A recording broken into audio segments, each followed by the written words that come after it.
Hi అండి. ఈరోజు మనం తెలుగు ముచ్చట్లలో హంస డింబికోపాఖ్యానం పాఠ్యభాగం యొక్క సారాంశాన్ని తెలుసుకుందాము రండి. ఉద్దేశము: వ్యక్తి తన కృషితో ఏదైనా సాధించవచ్చు, ఏ స్థాయికైనా ఎదగవచ్చు. కానీ తమ సంస్కారం పెంచుకోకపోతే అదే గొప్పదనం. అహంకార స్థితికి చేరి మనిషిని పతనావస్థకు తీసుకువెళ్తుంది. ఎదుటివారి స్థాయిని, గొప్పదనాన్ని తెలుసుకోలేకపోయినా, గౌరవించకపోయినా ఇబ్బందులకు గురి కావలసి వస్తుంది. తమ శక్తియుక్తులను లోకక్షేమం కోసం వినియోగించాలి కానీ లోకాన్ని ఇబ్బంది పెట్టడం, ఏ రూపంలో చేసినా దుష్ట శిక్షణ జరగడం తథ్యం అనే భావాన్ని తెలియజేయడానికి ఈ పాఠం ఉద్దేశించబడింది. ప్రస్తావన: సకల భాషాభూషణ, సాహిత్యరస పోషణ, సంవిధాన చక్రవర్తి, నవీన గుణ సనాథ అనే ప్రత్యేక బిరుదులు కలిగిన నాచన సోమన అనువదించిన గ్రంథం ఉత్తర హరివంశం. పాఠ్యభాగ నేపథ్యము: హరి రూపంతో లక్ష్మికి, హర రూపంలో హైమవతికి అనగా పార్వతికి, ప్రణయ కలహంతో పాదాలకు నమస్కరించిన హరిహరనాథ, శివకేశవ భేద రూపంతో ఉన్నవాడా, లోకంలో కంటకాల వంటి అంటే ముండ్ల వంటి హంసడింబ కుల కారణంగా విజితులైన రాజుల ధ్వజములు చెరగకుండా రక్షించువాడు విష్ణువు. హంసడిబికుల శత్రువైన విష్ణువు వారి శత్రువులకు మిత్రుడు అని తాత్పర్యము. జనమేజయుడు వైశంపాయనునితో భగవంతుని అనగా కృష్ణుని గూర్చి చెవులకు పండుగ వంటి నీవు చెప్పిన పలుకులతో చేసిన స్తోత్రములు గొప్పవన్నాడు. ఈ హంసడిబికులెవరు? కృష్ణునికి వారితో వైరం ఎందుకు కలిగింది? సంసారసారమైన భగవత్కథలో ఇష్టపడే మతిగల ఈ కథలను వినాలని అనుకుంటున్నాను. అలా అనగానే వైశంపాయనముని జనమేజయ మహారాజుతో, ఓ బుద్ధిశాలి, అదంతా విస్తారంగా వినిపిస్తానని అన్నాడు. పాఠ్యభాగ సారాంశము: 88,000 రాక్షసులకు నాయకుడైన వక్రదనుజుడు అనే రాజు తోడురాగా శ్రీకృష్ణుడితో హంసడిబికులు యుద్ధం చేయగా వారిని అందరినీ కృష్ణుడు చంపివేసినాడు. సాల్వదేశపు రాజకుటుంబంలో పుట్టి ఆ దేశరాజైన బ్రహ్మదత్తుడనేవాడు ధర్మబద్ధ పరిపాలన చేస్తూ తన 2 భార్యలకు బిడ్డలు లేక నా సంసారం వ్యర్థమైనదని భావించి 10 ఏండ్లు శివుని ఆరాధించి కలలో శివుడు కనబడి వరము అడగమనగా 2 భార్యలకు 2 కుమారులు కోరగా శివుడు వరమిచ్చినాడు. భార్యలిద్దరూ ఆ వరంతో గర్భవతులై గర్భకారణ సౌందర్యంతో ఒప్పుచు భర్త అనురాగం పొందుతున్నారు. రాజుకు స్నేహితుడొకడు మిత్రసాహుడు అనే పేరుగల బ్రాహ్మణుడున్నాడు. అతడు కూడా తనకు సంతానం లేక విష్ణువుని గురించి 5 ఏండ్లు తపస్సు చేయగా విష్ణువు కలలో కనిపించినాడు. బ్రాహ్మణుడు తనకు కుమారులు కావాలని కోరగా విష్ణువు అనుగ్రహించాడు. విప్రుని భార్యకు గర్భలక్షణాలు కనబడినవి. స్తన చనుమొనలు నల్లబారి, చెక్కిళ్ళు తెల్లబారి, వాంతులు కూడా కనబడ్డాయి. బ్రాహ్మణుడు సంతోషించాడు. రాజు భార్యలు శివ తేజస్సులను 2, బ్రాహ్మణుని భార్య విష్ణు తేజమును గల కుమారుని కన్నారు. హంసుడు, డిబకుడు అంటే రాజకుమారులు, జనార్దనుడు బ్రహ్మణ కుమారుడు.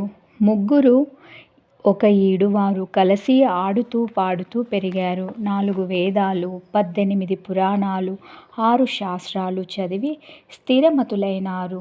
ధనుర్విద్య మొదలగు అస్త్రశస్త్ర విద్యలు నేర్చి గజ, అశ్వ రథములపై సవారీ చేయగల సామర్థ్యం, యుద్ధ విద్యలలో శిక్షణతో బాహునేర్పరులై ఆనందాన్ని కన్నవారికి ఆనందాన్ని ఇచ్చారు. రాజకుమారులు హంసడిబికులు. హిమాలయాలకు వెళ్ళి శివుని గురించి తపస్సు చేశారు. బ్రాహ్మణ కుమారుడు జనార్దనుడు ఇంట్లోనే విష్ణువును ఆరాధించినాడు. వారిద్దరూ 5 సంవత్సరాలు ఆహారం మాని నీరు, గాలి మాత్రమే స్వీకరించి నిర్మల మనస్సు అనే పద్మంలో తుమ్మెదవలె నిరంతర శివధ్యానం నిష్ఠతో చేసినారు.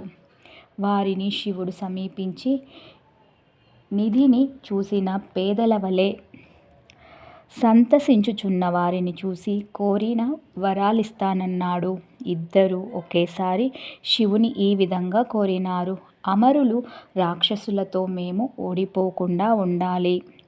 రౌద్ర మహేశ్వర బ్రహ్మాది అస్త్రాలు భేదింపరాని శరీర కవచాలు, దేవధనస్సులు, గండ్రగొడ్డళ్ళు యుద్ధంలో రక్షణగా ప్రమథులిద్దరూ ఉభయ పార్శ్వాలలో నిలిచేలా కావాలన్నారు. శివుడు అన్నీ ఇచ్చి భృంగిరిటి కుండోదరులను పేరుగల ప్రథములను రక్షణగా ఉండమని చెప్పి అంతర్ధానమైనాడు. పుత్రులిద్దరూ రాజ్యము చేరి మిత్రునితో సహా అందరూ తల్లిదండ్రులకు నమస్కారములు చేసి జనార్దనుణ్ణి ప్రేమతో కౌగిలించుకున్నారు. యుద్ధంలో వీరికెవ్వరూ సాటిరారని జనులు మెచ్చుకున్నారు. దానితో గర్వం పొందినారు.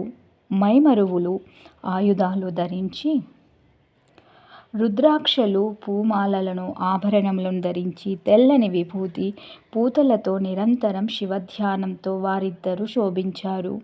ముగ్గురికి అందగత్తెలైన యువతులతో పెద్దలు పెండ్లి చేసినారు. వారు ఏకపత్ని వ్రతమును ఆచరించినారు. శివానుగ్రహం వల్ల లభించిన వరాలతో మనస్సుల నిండా సంతోషంతో తమ తండ్రి రాజవైభవాన్ని అభివృద్ధి చేస్తూ వీరత్వం వల్ల కలిగిన గర్వంతో విజృంభిస్తూ ఉండినారు. అలా ఉండగా ఓనాడు వారిరువురు వినోదం కోసం ఏనుగుల సైన్యం, గుర్రాల సైన్యం, రథసైన్యం, కాలిబంటుల సైన్యం తమ చుట్టూరా ఉండగా మిత్రుడు జనార్దనునితో కలిసి ప్రజలు ముందుకు నడవగా వేటకై భూమి అదిరేలా బయలుదేరినారు. కట్టేసే తాళ్ళు, ఉరివడే తాళ్ళు, వలలు, తెరలు, పెంపుడు జంతువులు, వేగంగా పరుగెత్తే వేటకుక్కలు, ఇనుప మేకుల కర్రలు, ప్రేలుడు పదార్థాలు, కత్తులు సమీకరించుకొని ఉత్సాహం ఇనుమడించగా పందులు కోరలతో తుంగను, దుంపలను, బురదను చిమ్ముతుంటే నీటి గుంటలు లొగ్గిడి అయినాయి. తమ నీలిరంగు అనగా మేఘవర్ణం గల శరీరాలతో అడవి చెట్లను గుద్దుతూ వెళుతున్నారు. గుర్గుర ధ్వనులు చేస్తూ ముట్టెలతో ఆకులు తెంపుతూ చెదిరిన తీగలను చికాకు చేస్తున్నారు. నేలను తవ్వుతుంటే ముట్టె 2 కోరలతో 3 నాగళ్లతో భూమిని దున్నుతున్నట్లున్నాయి. భటులు అల్లరి చేస్తుండగా శబ్దాలెక్కడి నుండి వస్తున్నాయో చెవులను రిక్కించి వింటూ పరిగెత్తుతుంటే వంటి రోమాలు ఆడుతున్నాయి. అప్పుడు పందుల సమూహాన్ని చిందరవందర చేస్తూ వేటాడుతూ సైన్యం ముందుకు పోగా నల్లని నిగనిగలాడే గుండ్రని బండరాళ్ళు దొరలిస్తున్నట్టు మత్తిల్లి ఒళ్ళు తెలియక పరిగెత్తుతూ వెతికి వెంబడి పడే సైనికులకు ఉరుకుతుండగా అందక సాగి ఎగిరే పొదలవలె ఎనుబోతులు దూరంగా తొలగిపోతున్నాయి.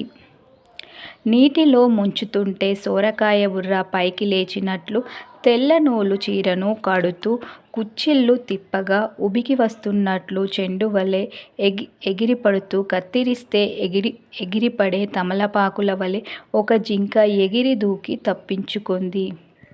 ఎగిరిన జింకను గాలిలోనే 4 కాళ్లను ఒకే బాణంతో నరికివేయగా పడిపోయినవి. జాడలు కనిపెట్టేవారు చప్పుళ్ళు చేయగా చిన్న పొదలతో తుప్పలలో దుప్పులు దూరినవి. నిపుణులైన వేటగాండ్రు పరిగెత్తించగా సత్తువలేక వారి బాణాలతో గాయపడి నేలపై దొర్లినవి. ఈటల దెబ్బలు తప్పించుకుంటూ లేళ్లు పరిగెత్తినవి. వెనుకబడి అరుస్తున్న వేటగాళ్లకు భయపడి కుక్కల కరుచుటకు గాయాలై మైదానాల్లోకి వచ్చిన ఉడుములు, కలతపడి భయపడి దెబ్బలు తిని చచ్చిన కుందేళ్లు, వేటగాళ్ల పెంపుడు జంతువులకు అందకుండా పరిగెత్తే ముండ్ల పందులు దొరికినవి. ఎడతెరిపి లేకుండా తవ్విన గుంతలలో పడి మదం నశించిన శివంగులు దొరికిపోయినవి. కాలి ముద్రలతో దొరికిపోతూ కాళ్ళ వలలకు చిక్కుపోతూ జోడు వలల వల్ల గుండ్రంగా ఎగిరిపోతూ తప్పించుకోలేక సన్న సందుల నుండి దూరలేక కళ్ళు తిరిగి పడిపోతూ అనేకంగా మృగాలు వేటగాళ్లకు చిక్కి చనిపోయినవి. అప్పుడు వేట చాలించి అడవులలో తిరుగుట వలన అలసిన హంస డింబికులు సేనా సహితంగా వెనుదిరిగినారు. అప్పుడు మధ్యాహ్నమయ్యింది. వారొక చెరువును ఆ అడవి మధ్యలో చూశారు. దానికి దిగేందుకు చంద్రకాంత శిలలతో ఏర్పరిచిన మెట్లు ఉన్నాయి. ఒడ్లను ఒరసి నీరు కదులుతోంది. నీటి అలలను ఆపేలా చెట్లు తమ వేళ్లతో చెరువులలో దిగబడి ఉన్నాయి. వీటితో నీటిలో కెరటాలు ఏర్పడుతున్నాయి. ఏనుగుల మదజలాలు. అవి స్నానించినప్పుడు నీటిలో కలిసి కెరటాలపై పేరుకొని పోయినవి. వాటి సువాసనకు తుమ్మెదలు నీటిపై ఎగురుతున్నాయి. పక్కనే పద్మాలున్నాయి. వాటి మధ్యలో తెల్లని కొంగలు వాలి ఉన్నాయి.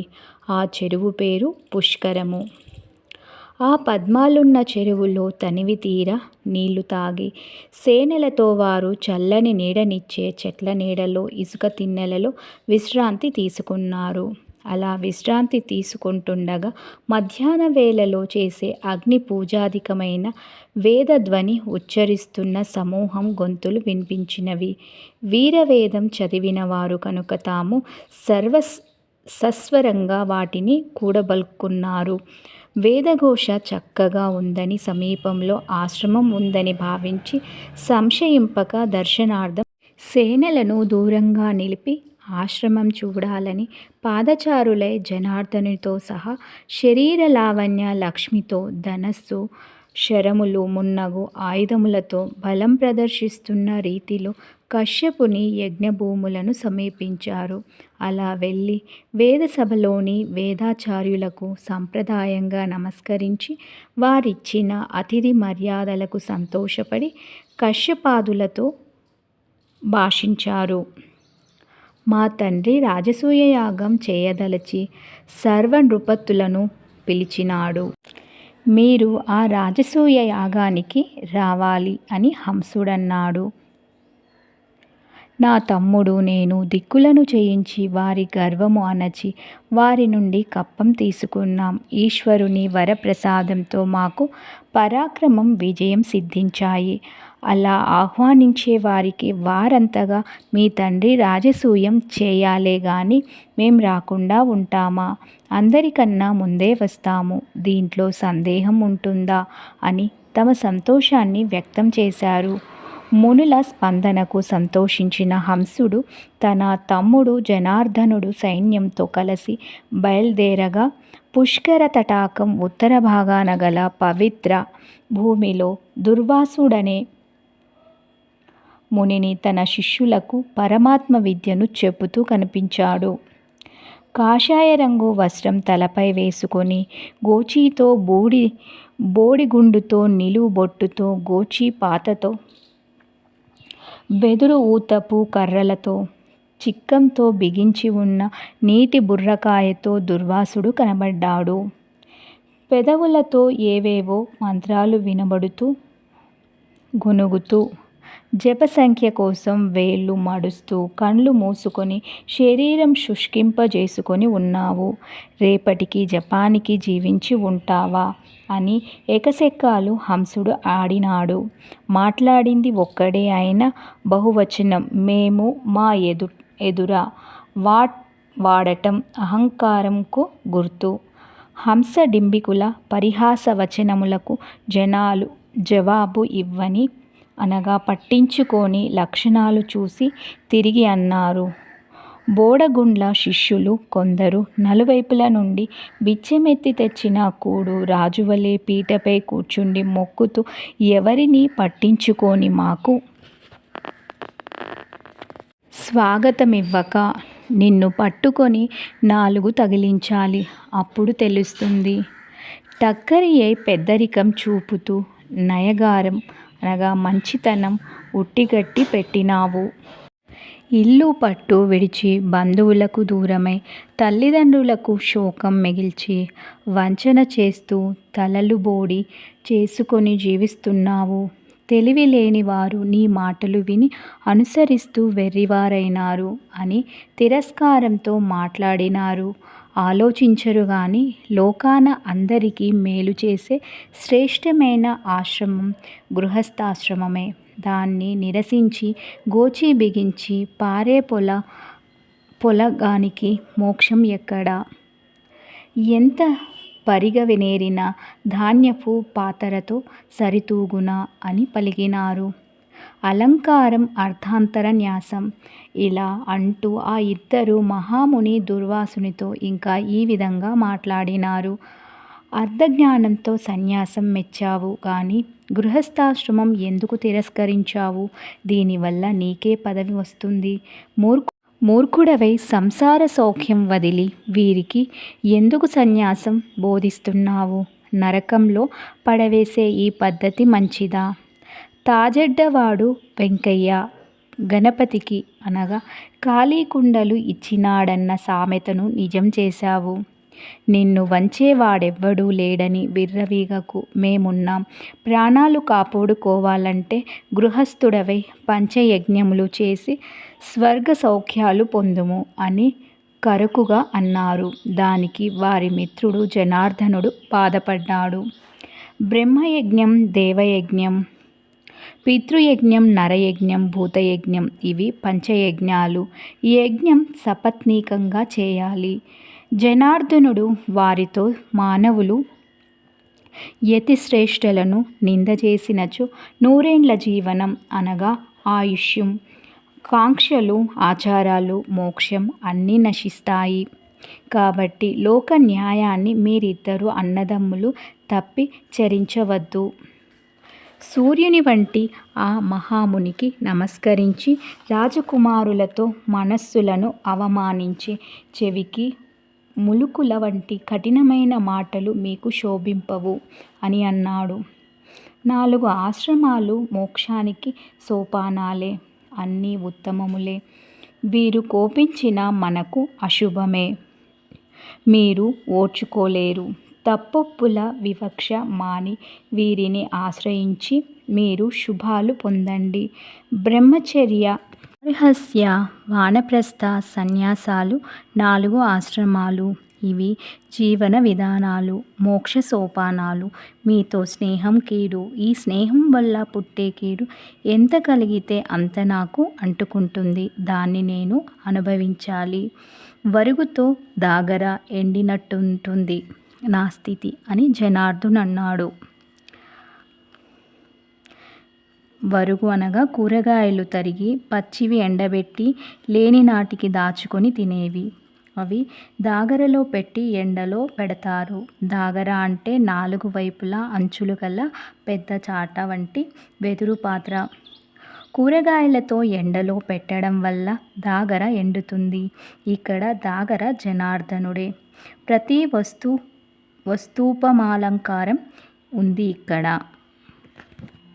గురువులు విద్య నేర్పలేదా? దాంతో తెలివితేటలు పొందలేదా? సన్మార్గంలో పోవద్దా? నాకు విచారం కలుగుతున్నది. శివుడు ఇచ్చిన ఉపదేశం కాలవశాన మహాత్ములను అవమానించడంతో వ్యర్థమైంది. పాపం వచ్చింది కదా. మిమ్ములను వదిలిపెట్టడం మంచిది. మీదో స్నేహం కంటే లోయలో దూకడం మంచిది. విషం తాగడం మంచిది. సముద్రంలో మునగడం మంచిది.